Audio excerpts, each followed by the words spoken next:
Nabisto ang laing modo sa pagpalusot og shabu sulod sa Davao City Jail human na diskubrihan nga ginapaagi kini sa delivery og gulay. Ana ang report ni Argil Relator. Daw mga laray sa ginabaligyang gulay kining mga gipangbutang sulod sa Davao City Jail nga mao'y lutoon aron ikonsumo sa mga persons deprived of liberty kun PDL.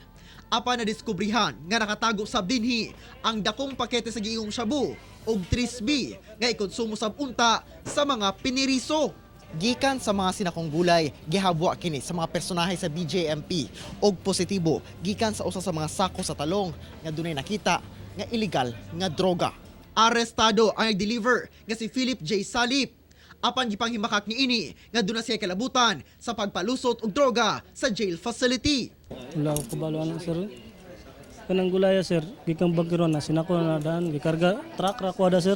Sumala ni Jail Warden, Chief Inspector Ian Glenn Ockman, nga nakatutok sila sa tanang posibleng pamaagi nga makalusot ang kontrabando sa jail facility sama sa mga pagkaon gikan sa dalaw, padala sa suppliers, ginalabay pasulod sa facility o bisan ang pinaagi sa ilang personnel.